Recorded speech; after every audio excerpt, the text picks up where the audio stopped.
Prova, prova, prova, prova, prova. Funziona? Certo che funziona. Prova, prova, prova. Buongiorno, buongiorno, mondo gatto! Io sono Kitty Spell, un gatto magico proveniente da Eldraine, e oggi sarò la vostra guida ufficiale per gli spoiler di Terre Selvagge di Eldraine. Ma questo è solo l'inizio. Vi accompagnerò anche per ogni altra prossima live di questo canale Twitch. Fra pochi minuti incomincerà lo spettacolo. Nel frattempo parliamo un po' delle ultime news di Magic the Gathering. Sono usciti diversi leak, ma noi di Rebel Spoiler non ne parleremo, né diremo di che cosa si trattano, perché rispettiamo la politica negli spoiler ufficiali. Ma se siete interessati a sapere quale carte hanno fatto vedere, basta semplicemente cercarle su Google digitando leak Wilds of Eldraine, così riuscirete a vederli tutti. Inoltre sul nostro sito stiamo finendo di aggiornare tutte le decklist di Commander, quindi presto ci saranno tutti quanti le decklist di tutti quanti i set di Commander, dopodiché passeremo a fare le ristampe.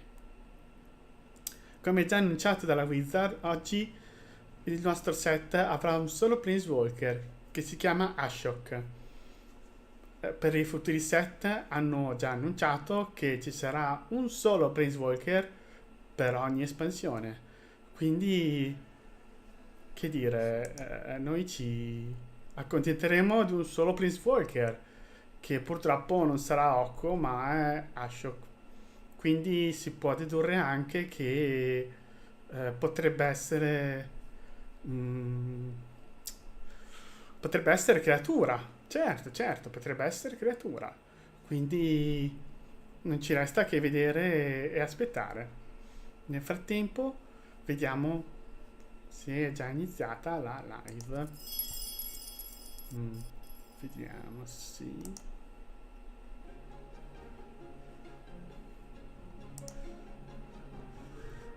Ci tocca aspettare.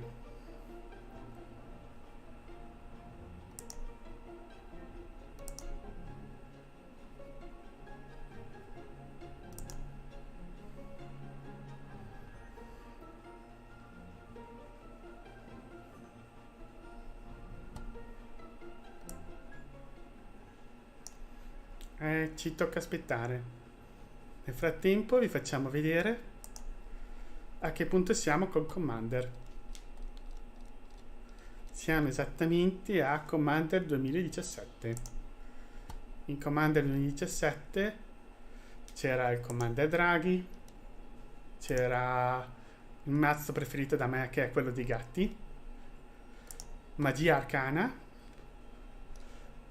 con Inalla e Brama Vampirica.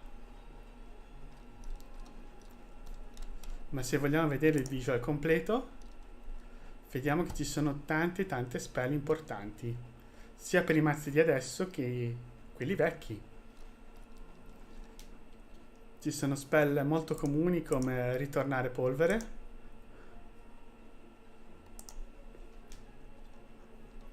ci sono gli incantesimi incanta giocatore, e c'è veramente di tutto. Vi consigliamo di dare un'occhiata appena avete tempo, perché veramente c'è molta scelta. Inoltre potete vedere le carte singole di ogni comandante. Mancano ancora 5 minuti. Non ci resta che aspettare.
Solo un minuto.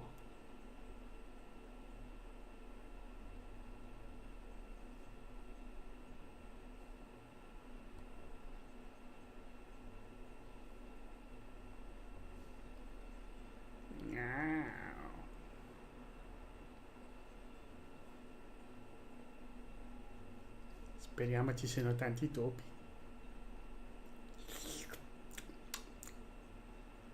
Topini gustosi.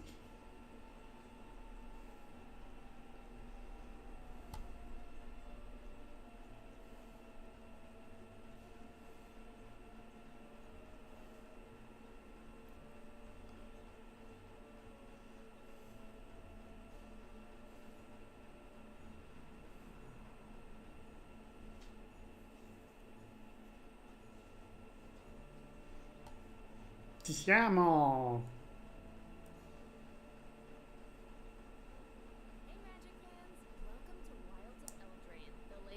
From Magic the Gathering. I'm Becca Scott, and today we're going back to the land of Eldraine.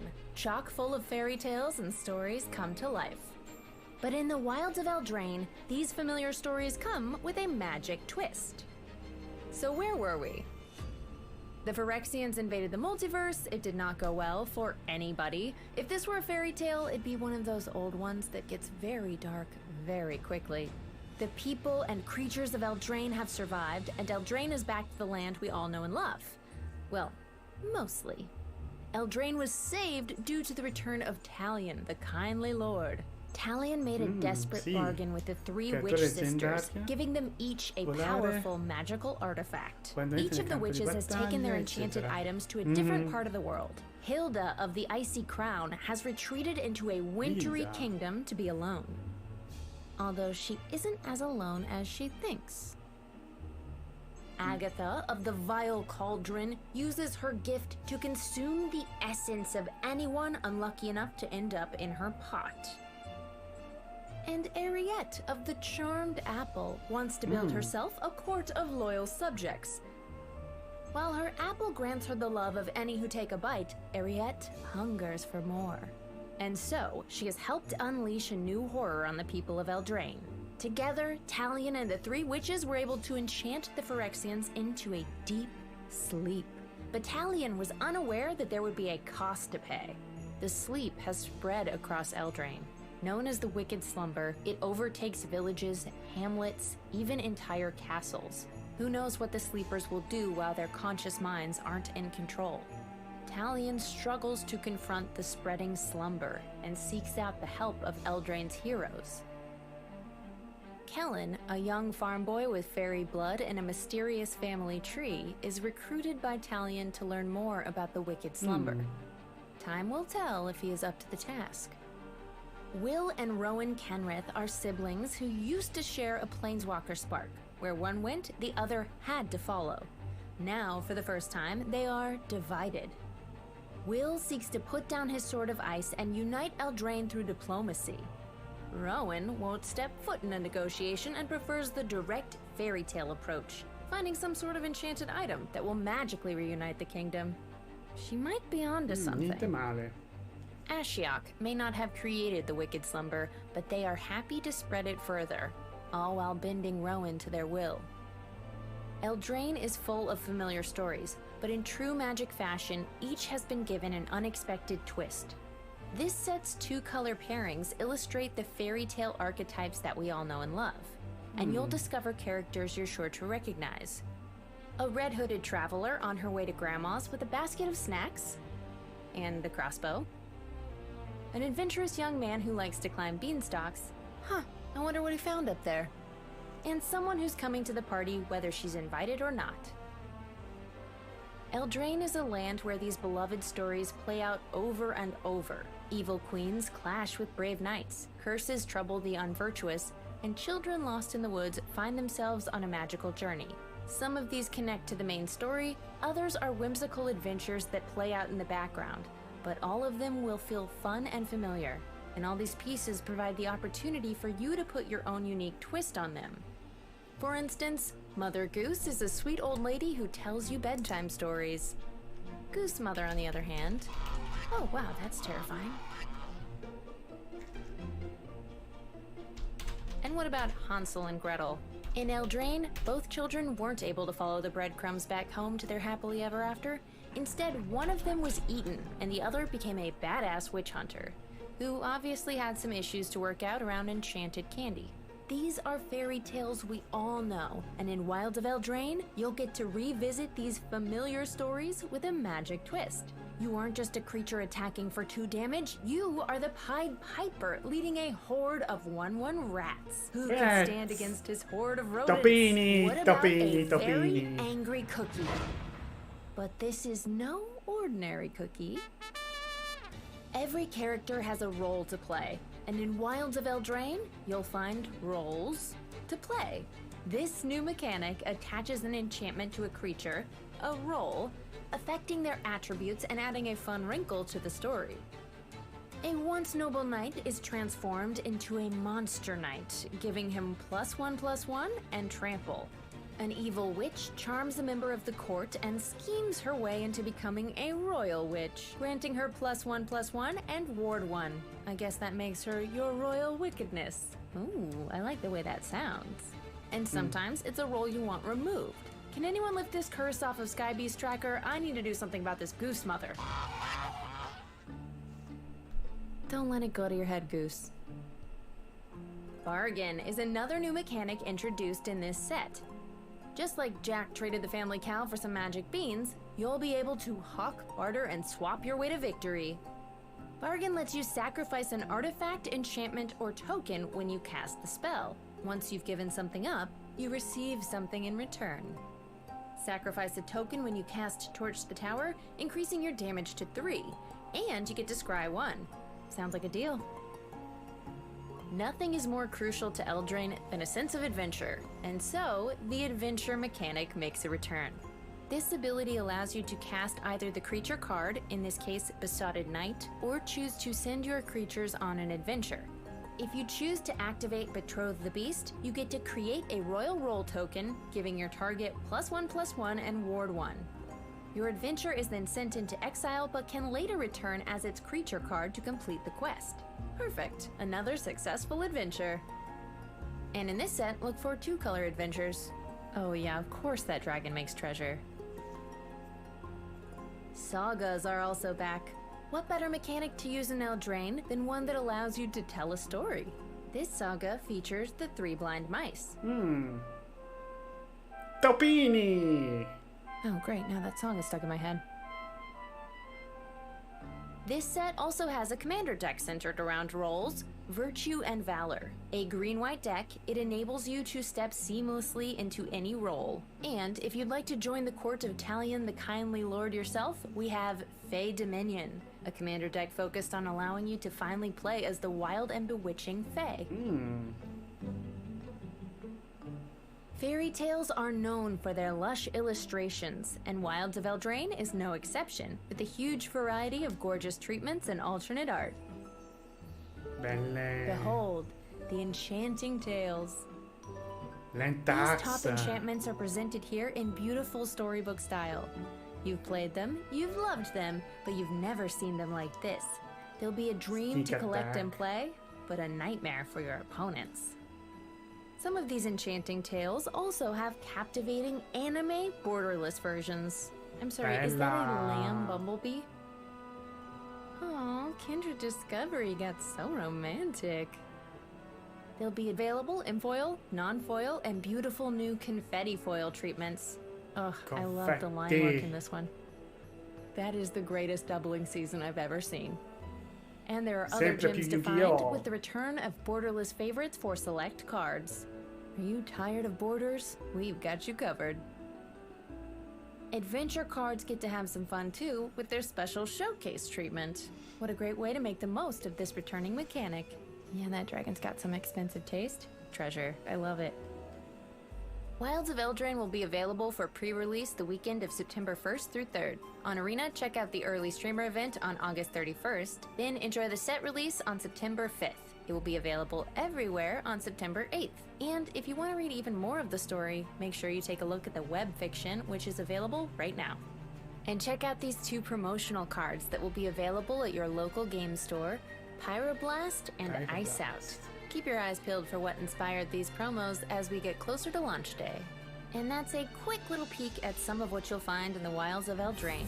There's so much more to discover in this tangled, wild, enchanting world, but now it's time for us to end like every good fairy tale. And they played happily ever after. Right. Perfect. Bene, bene, bene, bene.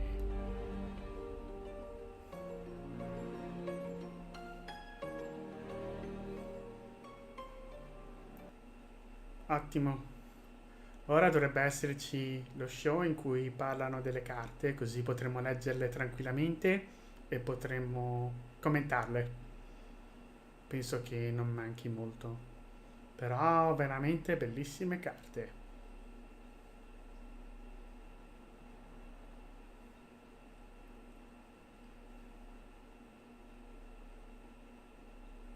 Hello and welcome to Weekly MTG. I'm your host, Blake Rasmussen, and I am joined today to talk about Wilds of Eldraine by Sarah Wassel and Ian Duke.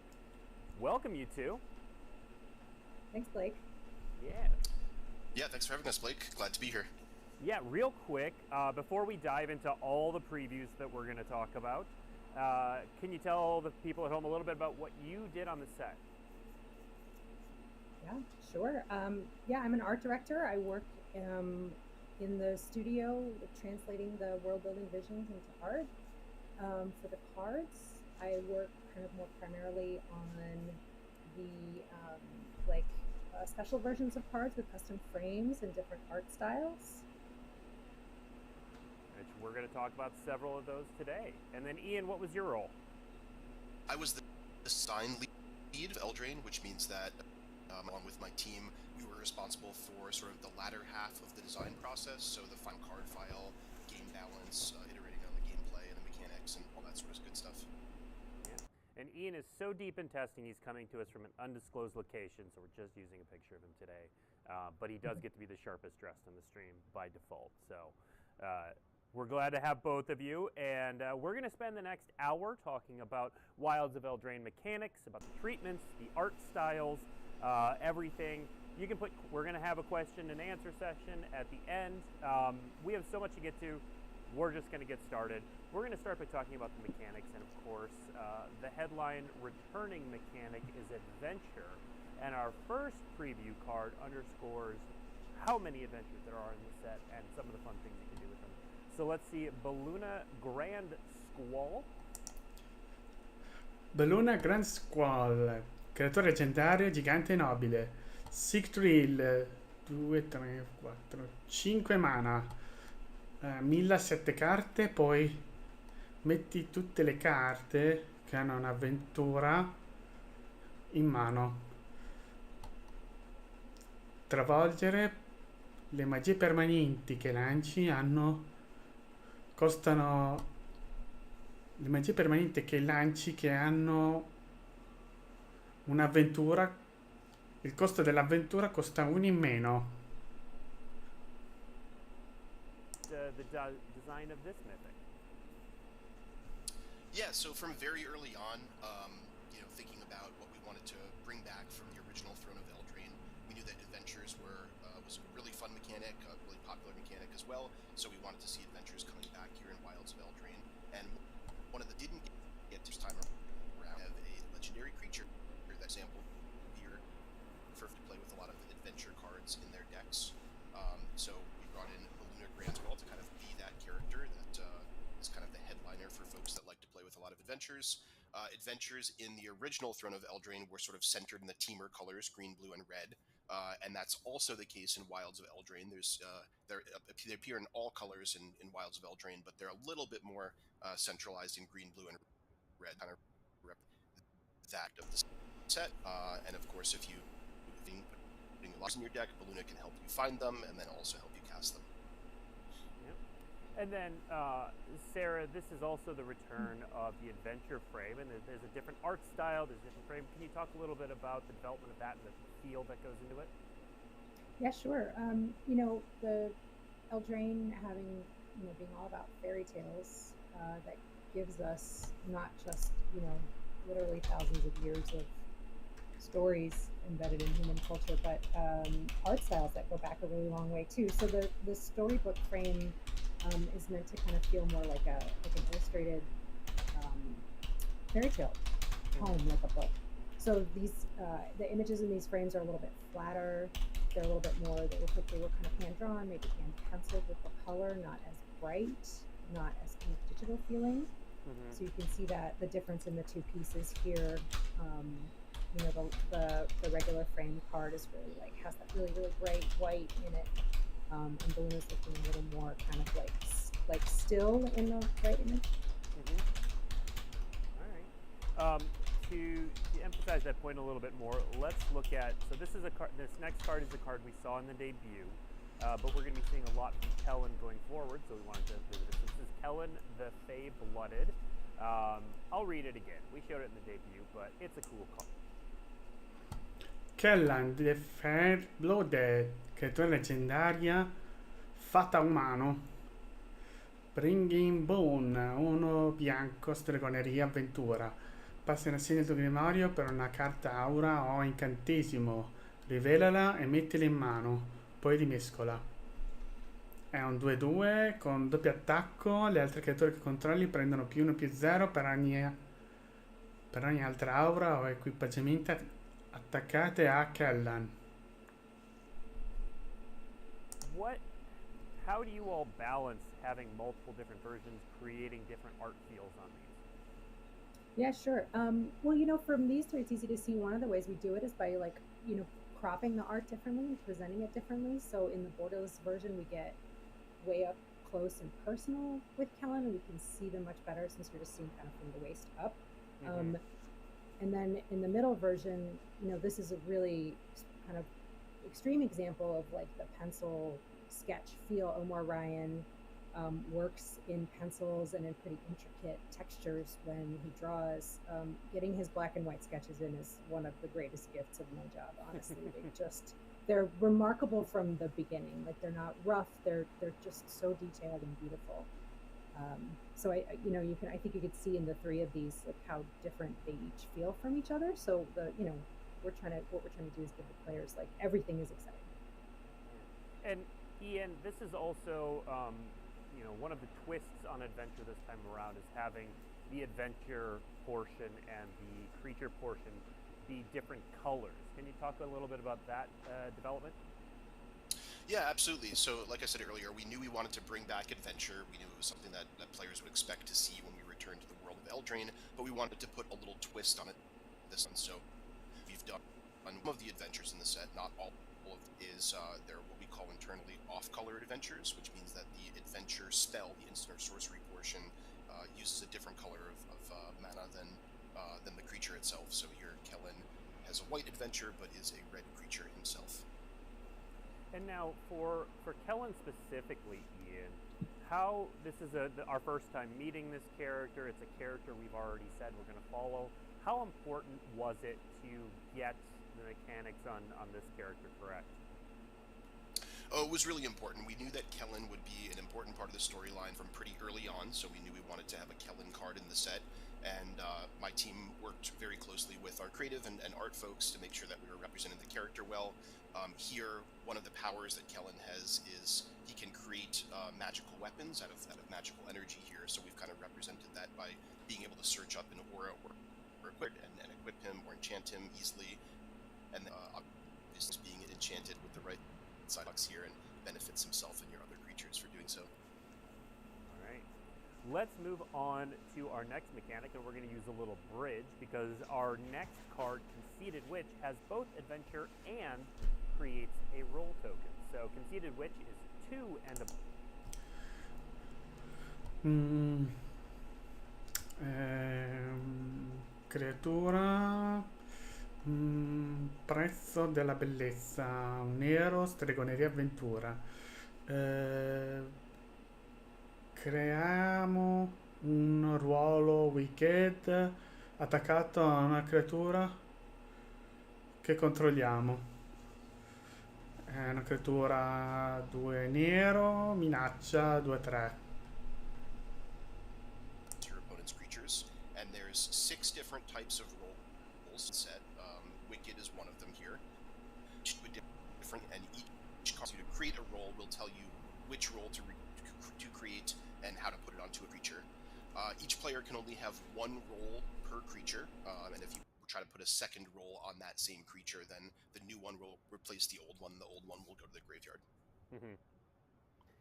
And these wicked roll tokens, we're printing these tokens, right? They're coming in packs. Yes, we have tokens available to represent rolls, and the tokens themselves are not edited, but they have a roll on the top and a roll on the bottom. And then we have 6 different rolls, so there's 3 different tokens, each with 2 rolls on it. Makes it a little bit easier to find the right roll that you're looking for as you're, searching through a pile of draft chaff, or as it were. All right, well, let's look at a couple other roll cards. The next one up is Living Lectern. So this is 1 and a... Living Lectern, 1 blu, creatura artefatto costrutto, 1, sacrifica questa creatura, pesca una carta, crea un ruolo di evocatore, una pedina ruolo evocatore, attacca a un'altra creatura che controlli, attiva solo come stregoneria, 0-4. Talk about, Ian, a little bit about how I was gonna say this eventually. The role that role plays in draft. Yeah, rolls are sort of the glue that binds the whole set together. There's really a ton of things you can do with them, and I'm sure we'll talk about some of those as we go on through today's show. But the most important things about rolls is that they are enchantments, so they'll trigger anything that you have that cares about creating enchantments, or enchantments entering the battlefield, or going to the graveyard, or your creatures being enchanted. It also interacts several of our mechanics that a little bit later on. I won't jump up there. But most of the draft archetypes will care in some way about having rolls, whether that's creating additional permanents, whether it's about sacrifice fodder, things you can sacrifice to your other effects, or simply just caring about enchantments or having enchanted creatures. All right. Next up for rolls, we have a rare named Faunsbane Troll. Faunsbane Troll, creatura troll.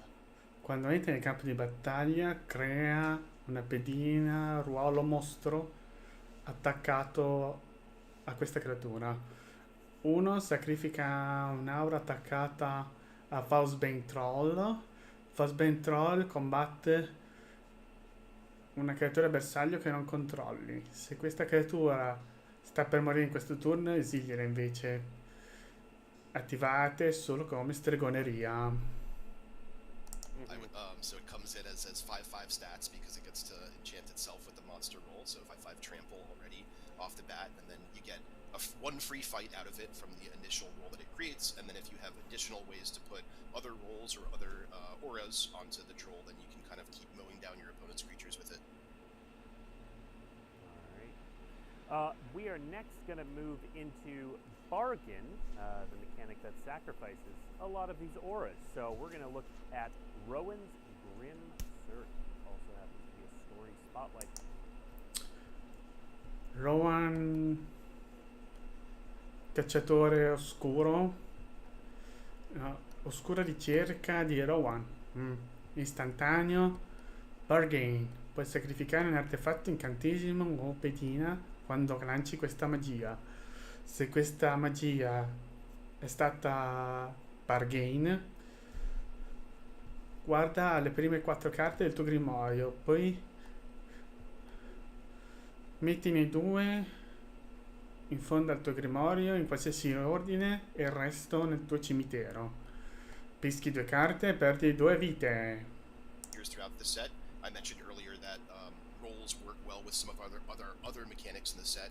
Bargain is one of those. So you can sacrifice to upgrade your spells with this like bargain, and they all work the same way. They all ask you to sacrifice enchantment or token or to upgrade your spell. All right. Let's move on to the next mechanic, Celebration. So we're going to take a look at Gallant Pie Wielder.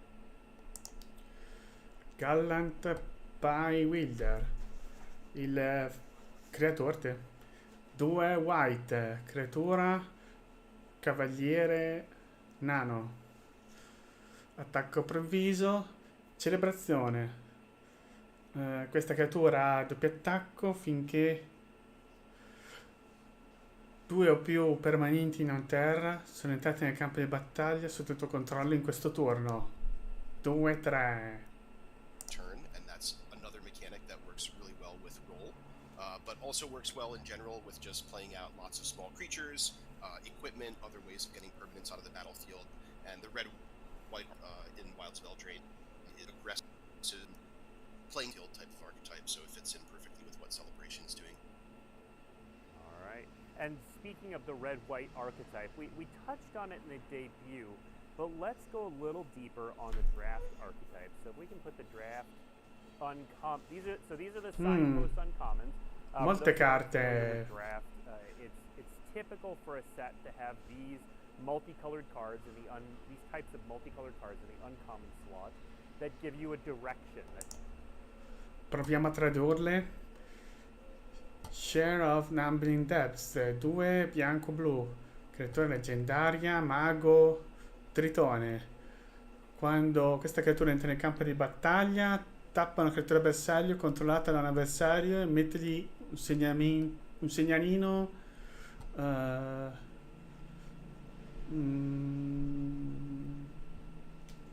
stun, un segnalino stun. Non stappa durante la sua fase di stap e bisogna tirarlo via quando viene stappato.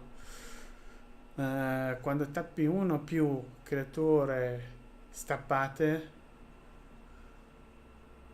controllate dai tuoi avversari, pesca una carta. Questa abilità trigger solo una volta per turno. Obira, Dreaming Duelist, blu-nero, creatura leggendaria, guerriero fata. Flash, volare.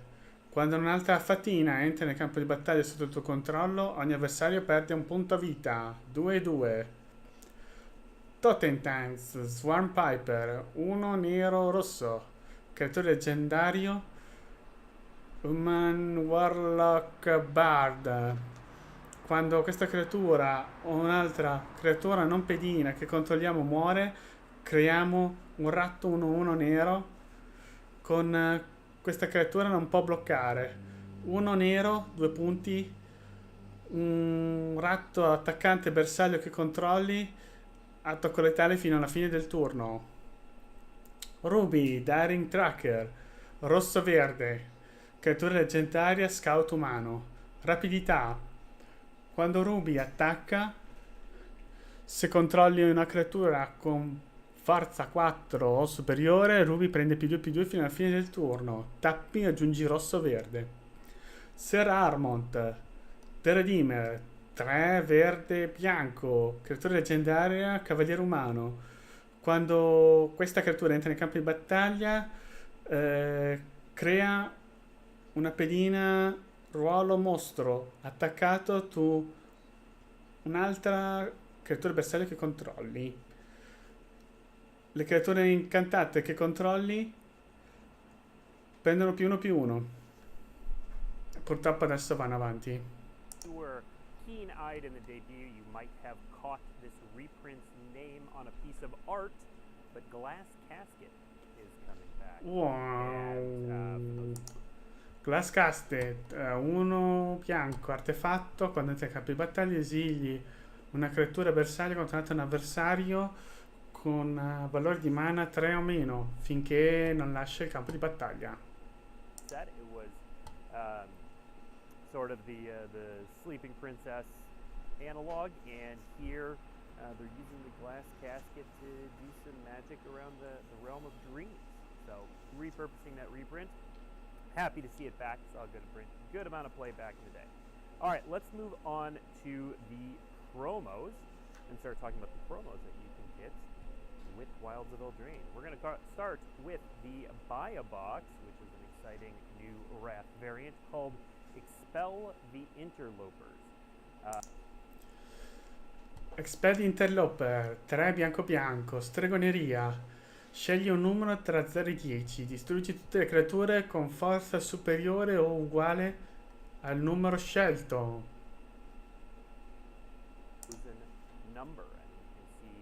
extended version in the middle and the buy a box ultimate version on the right. So, Sarah, first of all, tell us a little bit about the art there on that buy a box, which has a unique feel to it. Yeah, that's a piece by Angela Wang, and this was art directed by Forrest Scheel. This is a lot more in line with kind of like the Enchanted Tales art in the set, where the colors are a little more kind of primary, and there's a lot of purple in those cards too. Yeah, it's just a really like different take. The light's different. The characters are from different perspectives. It's pretty fun. I'm so excited about the design of the witches in this set, the visual design of them. They're such elegant divas in the way that they dress. È una spella molto, molto versatile, ci permette di spaccare magari tutti i gigantoni mentre lascia a noi le pedine piccole. Lich Knight's Conquest, which is the bundle promo. Lich Knight Conquest, 4 nero, stregoneria. Sacrifica un qualsiasi numero di artefatti, incantesimi e pedine. Metti altrettante carte creatura dal tuo cimitero sul campo di battaglia in questo modo. Which is fantastic. But I'm really intrigued to hear about the bundle art. Yeah, I mean, it's they go together really well because of that blue kind of teal color that's carried across both pieces of art, which is pretty exciting. But I think that the alternate version is really like an exciting, very, very different perspective on the sorcery of this card, and it's so fun to you have the full-size knights and they're riding through the scary forest, and that's, like you said, it's really effective and beautiful, but then the other card is really focusing on that moment of impact and the scariness and the kind of style of the Lich's magic. Yeah. And Ian, that first line is very familiar. That's the text of Bargain. Talk about how this card came about and what it's meant to do. Yeah, like you said, Blake, this is very thematic to the bargain mechanic. It's sort of like a mass bargain. You can bargain multiple times with this card. We just thought that's a twist. This is kind of a one-off card. It's the only one that way in particular, with being able to sacrifice multiple things to get multiple effects here. And in general, we just thought this was a really cool build around. We had a lot of fun play testing with it internally. There's a lot of neat things you can do with creating food or role tokens, or tokens from other sets as well in the context of standard, and then filling up your graveyard and bringing back a bunch of huge things all at once is always fun. Absolutely. All right, our next promo card, very thematic name, Stroke of Midnight. So for 2 and a white, Stroke of Midnight, 2 bianco, istantaneo. Distruggi un permanente non terra bersaglio. Il suo controllore crea una pedina umano 1/1 bianco. That we've seen in the past. Yeah, sort of like in the style of cards like Beast Within that older players might. This is kind of giving you the choice of getting this thing, but giving them a little something, and definitely a very efficient removal spell that will be useful in limited and perhaps even in standard as well. All right. Next up, we have the promo version of Fairy Dream Thief. Now these Ladro fatta dei sogni. Creatura fatta Warlock. Non mi ricordo cos'è Warlock. Volare. Quando entra nel campo di battaglia sorveglia 1. 2 nero, esilia questa carta dal tuo cimitero. Peschi una carta e perdi un punto vita. Creatura 1/1, costo 1 nero. Sorry, what are we trying to accomplish here? Yeah, just a nice little 1-drop here that some extra fairy density in your deck for things that care about having lots of fairies, for example. You can get a nice flying attacker early on, off later on, get some of the graveyard as well. All right, and our final promo card is Tanglespan Lookout. Tanglespan Lookout, 2 verde, creatura satiro. Quando un'aura entra nel campo di battaglia sotto il tuo controllo, pesca una carta. 2-3. Yeah, absolutely. It works well with the as kind of easy ways to get lots of auras. Most of the auras in the set are coming out via the roll mechanic, although we do have a couple other ones as well.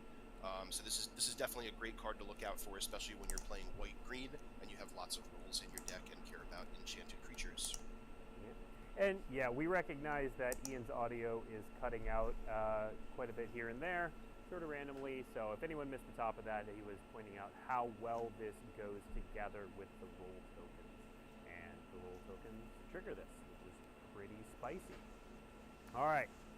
Next up, we are going to talk about Enchanting Tales. So, Enchanting Tales are... Parliamo di Enchanting Tales, sono incantesimi che usciranno in Terre, Selvagge di Eldraine e permetteranno di fare diverse cose e ovviamente non saranno giocabili nello standard, però sono comunque ottime ristampe che possono essere giocate sia in Commander sia in altri formati. The first one that we're going to talk about has just the one version, but you'll see in a second why we're talking about this. So, Spreading Seas is our first Enchanting Tales. Spreading Seas, 1 blu, incantesimo aura, incanta terra. Quando entra nel campo di battaglia pesca una carta.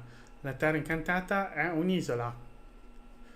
Molto facilmente viene utile per incantare una terra dell'avversario in modo da poter superare le sue difese con delle creature passaisole. In Historic on day 1, we've seen most of them by this point. So Spreading Seas, Blood Moon, Necropotence, Sneak Attack, Land Tax, and then there's one more card that will be revealed later today by a third-party outlet that will also be on that list, and the Arena Twitter account will share what that is. I see Merfolk players already getting a little upset in chat, and yep, Fun Police Detected is correct. So with that out of the way, Sarah, talk a little bit about the art on Spreading Seas and kind of how you approach the Enchanting Tales overall. Sure, yeah. So our goal here, or our inspiration, was mid-century kind of background art from classic animated films. And what that means is that this art style, shapes are really important. Shapes and lines and composition. So you'll see in all of these cards that kind of the first thing that the artists are doing is the trees are like a solid kind of flat, very considered shape. The buildings, that you can see in this one, how completely square and really neat. And that, the relationship between the sky and the castle is really like, there's not a ton of detail in the sky, and that's on purpose to give the castle this like breathing room and like this kind of elegant, brave minimalism. The frames are a really exciting part of this series as well. We designed these custom frames in-house. Our illustrator, Dalton Pencarigna, did them all, and we have different versions for each color, and you can see even within each color frame, on the bottom sides there, it speaks to the mana character. So they all have a slightly different pattern within that space. And this also kind of references like medieval tapestries, which I think is something of a visual motif that everyone relates to when it comes to like, tales of knights fighting dragons, kind of classic fantasy and classic kind of fairy tale roots. And in the top left of the card, you see that the frame kind of like curves down to the left. This is our way to kind of like evoke like a storybook or a decorative drop capital letter from an illustrated manuscript. So we're really excited about these frames, and the artists worked really hard to incorporate the color within their work with the specific colors of the frames. So there's a lot of harmony there. Mm-hmm. Yeah. Well, and some of these have multiple pieces of art and different treatments because we have the anime-inspired versions as well. So let's take a look at our next one, which is Bitter Blossom. This is Un'altra bellissima ristampa, Bitter Blossom, incantesimo tribale fatina.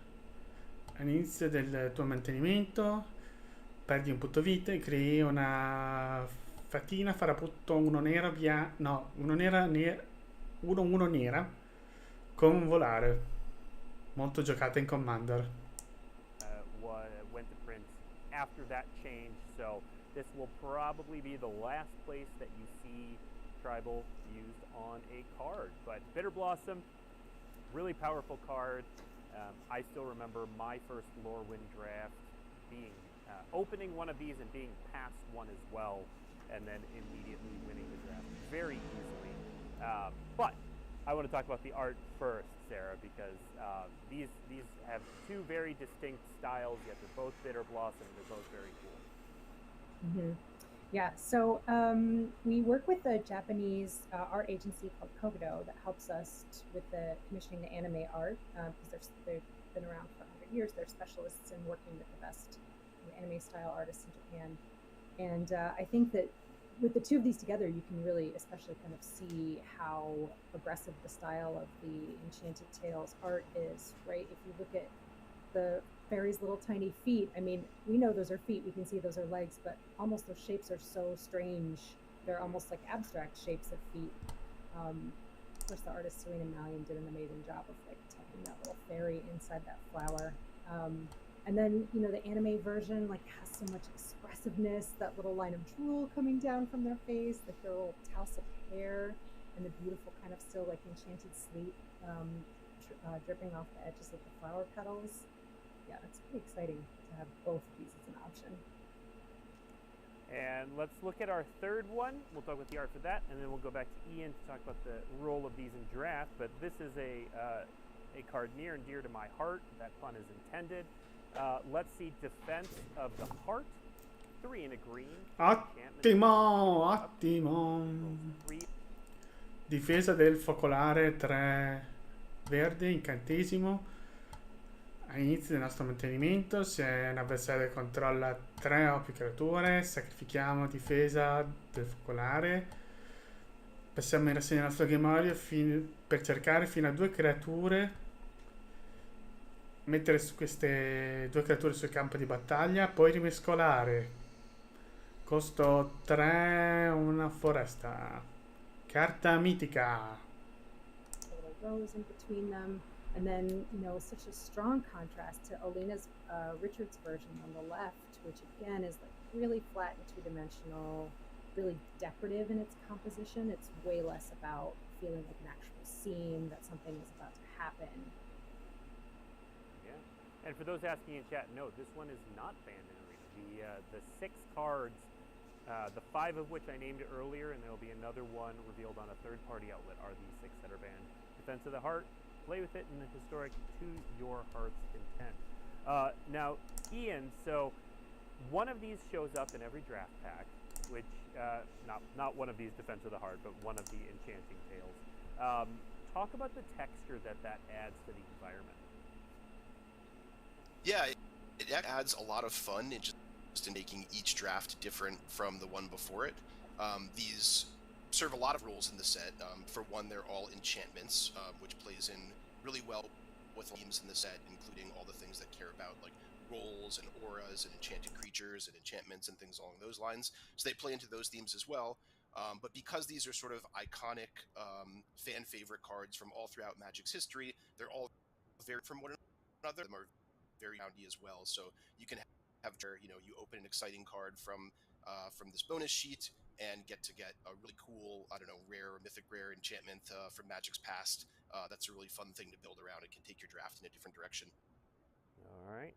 And the other thing I want to note about the Enchanting Tales is they do have this cool foiling we're calling confetti foiling.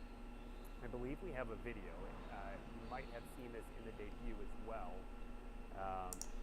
Ecco la finitura confetti. Confetti foil versions will have different collector numbers. Those collector numbers will show up in the card image gallery, so you can see how gorgeous these look.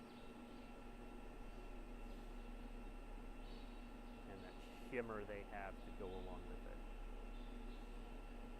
For those asking about how and where you Nelle carte, non so se ci avete fatto caso, ma c'è anche Blood Moon. cg.com at the conclusion of the stream, there will be an article up called Collecting Wilds of Eldraine that will have all of that information. Speaking of collecting, Alla fine della live ci sarà sul sito della Wizard tutto quanto l'articolo con le carte che abbiamo visto in questa live. in versions of the cards that were in the Walking Dead secret lair a while back. So we've finally gotten around to those. These will show up on... Adesso parlano di Universe Within, cioè ci saranno le carte di Walking Dead in versione normale, quindi giocabile senza avere i personaggi di Walking Dead. So 2 and a white for a 3/4 legendary creature, human soldier. As Greymon Abyssal Stellar enters the battlefield, choose 2 abilities from among first strike creatures and lifelink. Humans you control have each of the chosen abilities. As long as you control 4 or more humans you control get +2/+2. Questo è Rick Grimes.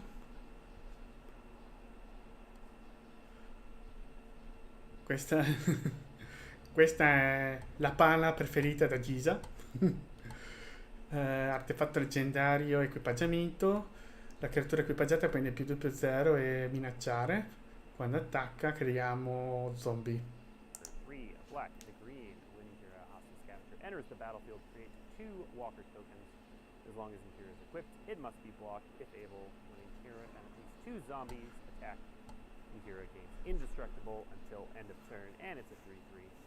Then we have Gregor, Shrewd Magistrate. 1, a white and a blue.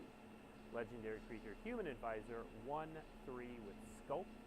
Whenever Gregor, Shrewd Magistrate deals combat damage to a player, draw cards equal to its power. Then we have Honsk, Slayer Zealot. For 2, a red and a green. You get a 4/4 legendary creature, human archer. At the beginning of your upkeep, target opponent creates 3 walker tokens and 2 black zombies. And then Honsk, Slayer Zealot. Honsk is just fun to say. Deals 2 damage to target creature. Whenever a zombie an opponent controls dies, draw a card. And then finally we have Malik, Grim Manipulator. For 2, a red, a white, and a black. You get a 4/3 legendary creature, human rogue. When Malik, Grim Manipulator enters the battlefield, you and target opponent each secretly choose a creature that player controls. Then those choices are revealed and that player sacrifices those creatures. Whenever an opponent sacrifices a creature, you create a treasure token. Alright, again, those will show up in the list section of set boosters for the exact rarity. Check out that collecting article on dailymtg.com. Alright, that brings us to the Q&A portion of the stream. We have a few questions lined up here, but feel free to put them in chat. It always helps if you tag @magic so that we can get to them, and we will get to as many as we can before the end of the stream. We're going to start out with, there have been some questions about the roll tokens that we saw right up front, so we're going to show those off right now real quick. We have all 6 of them, so they come double-sided like this.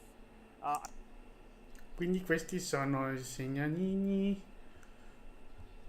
Ruolo. Mostro. Evocatore. Reale. Eroe giovane. Wicked, non so cos'è. Maledetto. E Wicked. Sarah, can you talk a little bit about creating the art for these tokens? Yeah, sure. I mean, as you can see, there's a series, like a visual series kind of going on here. The artist, Rowena Kai, has this very beautiful, kind of eerie, but still so textured and soft feeling way of drawing and painting. The idea behind these was that since each of these is meant to represent a role from fairy tales, the object or the aspect of the card is highlighted in white. That is the kind of like the thing that the role hinges on, and that's the consistency through them. And then there's like a primary color for each one. Very cool. next up for questions, we'll go with Sarah for this one. So previously when we visited Eldraine, all of the adventure cards got the adventure frame, the booster fund treatment. Is that the case for this Eldraine, or do the common adventures have them, or is it just a subsection? I'm not sure about that, Okay, actually. I know. Sorry. Comment. What are you doing? Comment. I was, you know, I'm asking the experts. Sorry, giving me a chance. I know You're giving many me a chance. things, but I bring I flipped guests it. on. Yeah. No, the common adventures do not have the treatment this time around. Yeah. I think they were looking to make that treatment a little bit more special. That was one of the pieces of feedback we got for the original Eldraine. Let's see. Next up. Ian, maybe you can take this one. How does an adventure legendary creature work in the command zone? Oh man, you're really putting me on the spot here, Blake, with the commander rules questions. I think it works mostly the way that you would expect. If you're casting it, if you've already sent it on an adventure and then you're casting it from exile, actually that's a great question. I'm not exactly that interacts with commander tax. That's a really good question there. I believe the answer is that if you cast the spell, which you can cast from the command zone, and it goes to exile through adventure, that's not your command zone, so it does not get the tax to cast the creature. But then when the creature dies, if you go to pay, for example, the adventurous, actually let's put Baluna up on the screen, Sean, if you could, so we can actually talk through an example. Okay, so let's say Baluna is your commander. You cast Seek Thrills. First time you cast it, it costs 5 mana. Baluna goes to exile as an adventure. You can then cast it from the exile zone for 3 mana. Commander tax does not apply at that point because it has not gone to the command zone. Baluna then dies, changes zones, whatever. You send it back to the command zone. If you now Ok, want to stanno cast parlando della regola del Thrills, comandante. it's going to cost Quindi se 7 Beluna è mana. il nostro If you comandante, want to cast può Baluna essere from the lanciata command zone, per il it's suo gonna costo cost di 5. avventura, However, if you viene cast Seek esiliata, Thrills for ora sta 7 in mana, esilio, put paghiamo il Baluna suo costo in di creatura, the entra nel campo di adventure, battaglia, exile zone. muore, It'll poi then only finisce cost nella 3. zona di comando. I am not a rules manager. È un That may not be costo, exactly correct, costa but I sempre 2 believe mani that in is how più that per works. essere lanciata. You're right, Blake. Did a good job Ma explaining il that. Right? costo So if you're casting it dell'avventura lo after fa it's already costare been sempre adventure, you can meno. avoid the commander tax, but either way you'll have to Quindi pay si the può commander tax lanciare tutte to le volte either che cast si it from your command vuole zone a straight livello up or to get it teorico into per il suo the costo di exile zone by avventura, casting the adventure. senza la tassa del comandante. All right. Let's see. Can I run Graymond and Rick Grimes in my commander deck since they have different names? No. So the way that the universes within cards work is that there's an indicator in the lower left that says the collector number equals the secret layer number, which indicates that they are the same card. So if you have Graymond and Rick Grimes, you can only run one of them in their commander deck. For all Altra domanda da comandante: se abbiamo Greymond e Rick Grimes, non possiamo giocare tutti e due nella zona di comando perché è la stessa carta, quindi solo un comandante. art treatment a card receives? Oh, that's a really good question. I think it's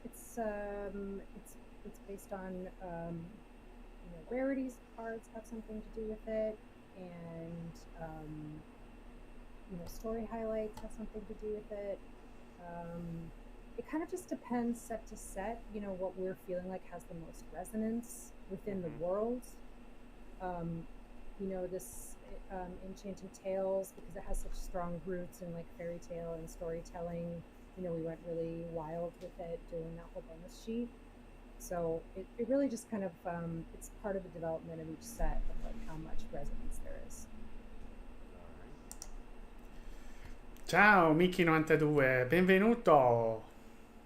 It was a question about whether the anime versions of Enchanted Tales are only on Mythics. The answer is no.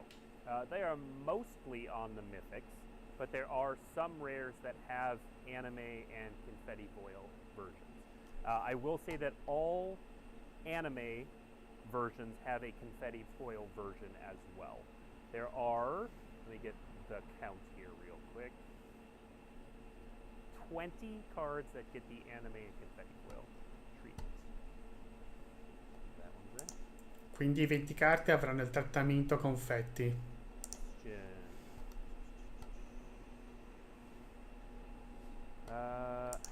How many different Enchanting Tales cards are there? Great. There are 20 that get the anime treatment. I guess I might as well just finish that out and talk about how many there are overall. And the answer to that is... It's 63. It is 63. Sarah got it. Well done. I happen to have the list up in front of me. So, yeah, Sure. 63. Could you please clarify the reasoning behind banning spreading seas? It's not as clear as the other 4 you mentioned. I'm sure the arena team will share some of that thought process later on, but I know that in the notes that I saw, the reasoning for spreading seas and blood moon were the same, that messing with mana is not something they're super interested in historic. Obviously, one does all lands, one just does one land, but that was the reasoning there. I'm sure the arena team will talk more about it. Where can we find the anime cards? Again, if you head to dailymtg.com, they will. There's a Collecting Wilds of Eldraine article that's going to give you the most detailed information on where and how to find everything. There are graphics and images and all of that sort of jazz. Definitely head there. Let's see. Will there be serialized cards in Wilds of Eldraine? No. Ci sono carte numerate? No. Questa volta no. Will the Walking Dead cards be in foil? No. Le carte di University di The Walking Dead non saranno foil. Time a legendary creature has an adventure. Yes, I believe that is the case. Yeah. Because With- we had to make a new version of that frame for this set Okay. to account for that. Mm-hmm. Great. Was that an intentional, like, Ian, was that a next step in, we made these adventure cards, all right, things we want to do. We want to do multicolor. We want to do legendary creatures in adventure. Was that intentional? Was it something that just came with the story of the set? How did that come about? Yeah, kind of both. In the case of Balloona Grand Squall that we saw earlier, very much an intentional, hey, we want to have a legend very neatly interacts with.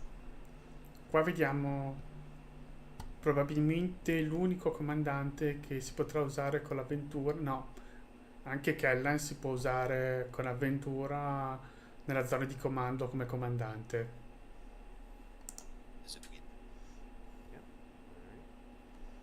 We are just about out of time. I'll try to get to whatever questions we can. Will Pyroblast be reprinted in the main set? No, that is just a promo. That is not coming to standard. The art swap on Wicked and Curse, is that an error on the slide, or will the tokens also have the art swap like was shown? What was shown on the screen is what was printed. So they will be different. If you like that art and art style, tune in and are looking for different specialized tokens. Here's a little tease for next week. We're gonna show off something cool in that realm on next week's weekly MTG show. So stay tuned for that. La prossima settimana parleranno dei token. After the invasion, but will knights still have a decent representation in the set? Yeah, great questions. That's something that we did think and talk a lot about. There's not as much of a of the sort of Arthurian courts and knights and things like that in the set. The main themes go and the mechanics go, but we did make sure to have that still represented. So there are definitely a lot of knight creature types. Not a lot of mechanical interactions with knight as a creature, so you're not going to like giving you bonuses for having lots of knights, but there are lots of individual words, other references to the courts as well throughout the set. Yep. Let's see, other questions. Sarah, are the confetti Are the confetti foil? I think we just said this, but are the confetti foil treatments only for the anime art versions? Mm-hmm. Yeah. I do see some questions about other sets in chat. Just note we're sticking to Wilds of Eldraine this time, so I'm not trying to ignore you. Some of these questions are good, but we can talk about them in a future show. Great question, and I know Sarah wanted to talk about these too. What about the basic lands in this set? Yeah, Sarah wanted to talk about these and talk about some of the fantastic art on these. So, producer Sean, if we can pull the basic lands up on the screen, and let's see, and we'll get those up in a moment. As he's looking those, will there be other Omen Path travelers besides Trajan the Vedalken? So for those who may not have noticed, so our blue-green signpost legend is from Ravnica, and one of the changes in the Omen Path arc that we are entering is that non-planeswalkers now have the paths and means to travel between worlds through the Omen Path. So we've seen the Vedalken. So I don't know, Sarah, Ian, do you know if we're going to see any other Omen Path travelers in this set? I know the answer to that off the top of my head. Troyan was the one that I was thinking of when the question was first. So I don't remember additional beyond that. I don't want to spoil anything or comment on anything that I'm sure of. So all I can say is. Qua stanno parlando delle creature che hanno passato i piani e quindi che si trovano in altri piani in cui non dovrebbero. There. Stay tuned for the arena team. We'll talk about the banned cards on social later in the day once the sixth card has been revealed. So head to the arena Twitter account for that. All right, let's see. Let's see, Sean, do we have those basic lands coming up? All right.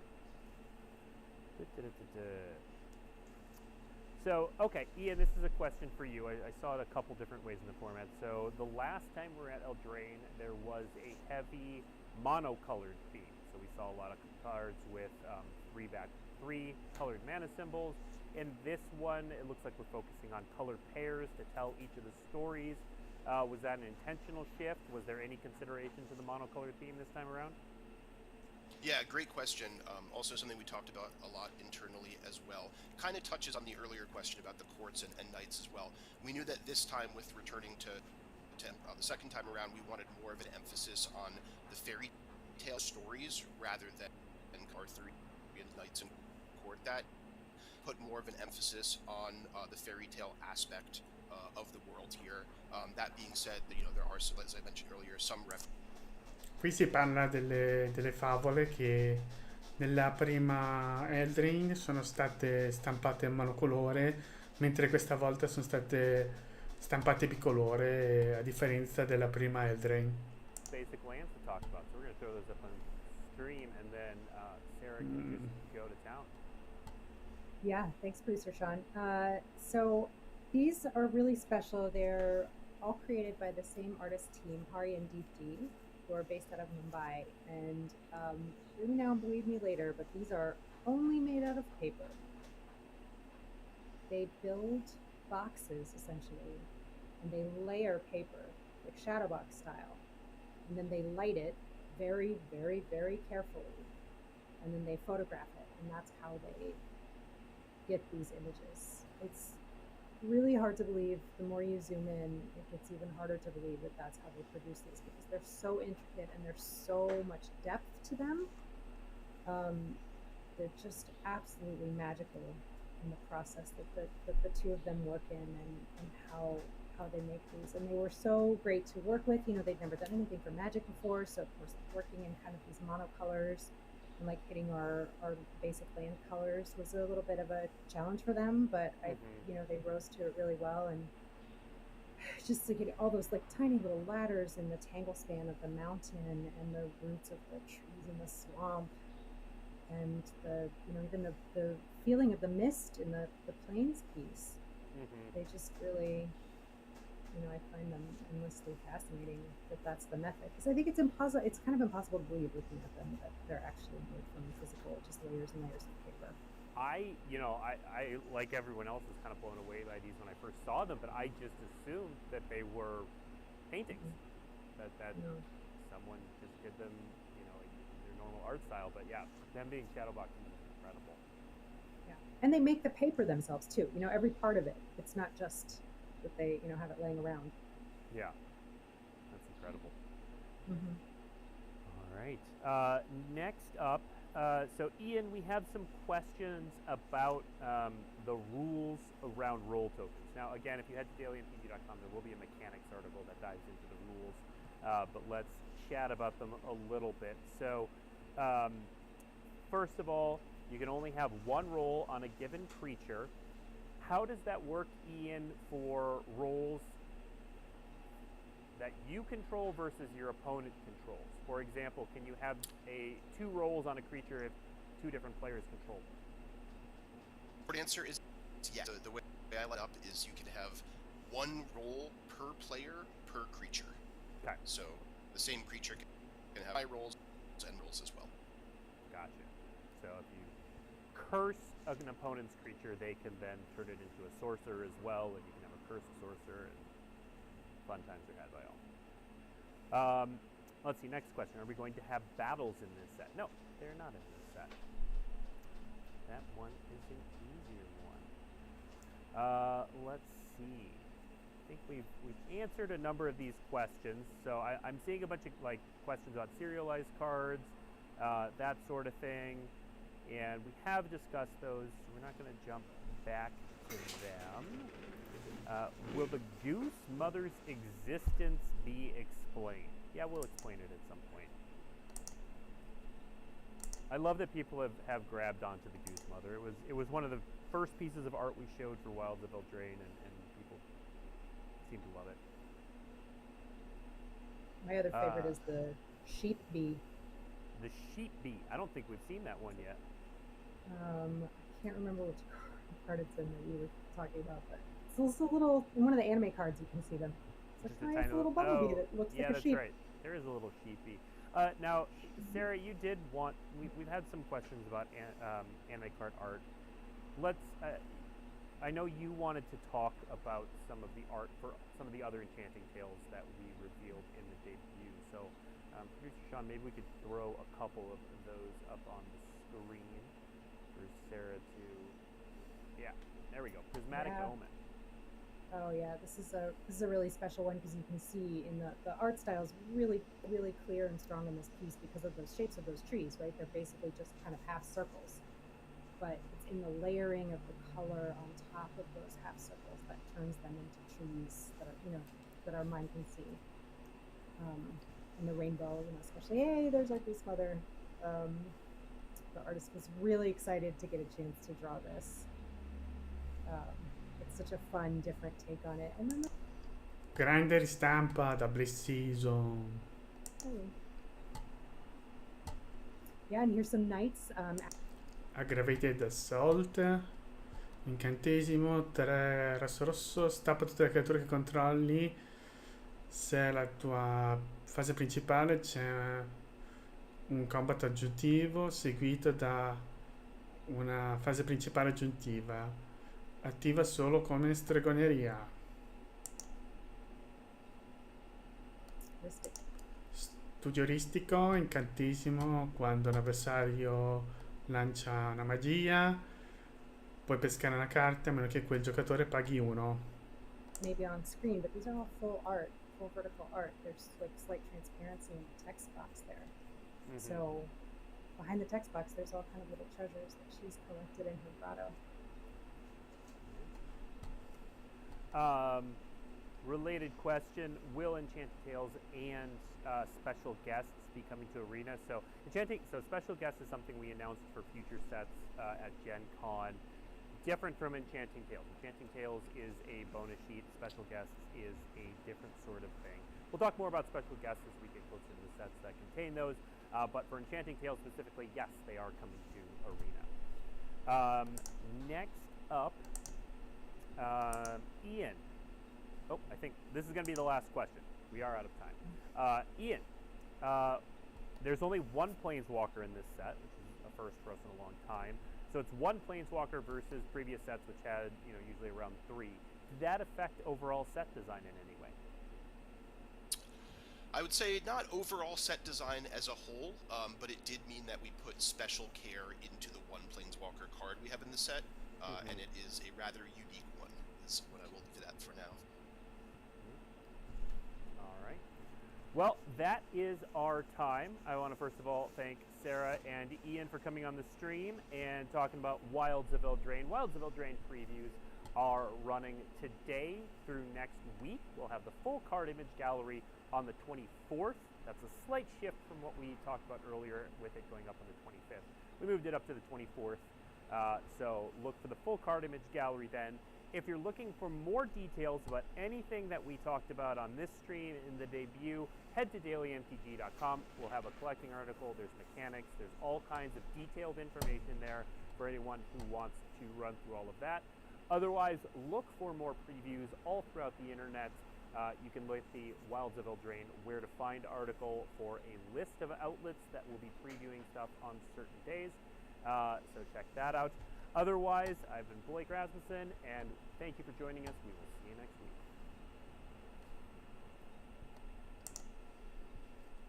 Benissimo, per oggi la live finisce qui.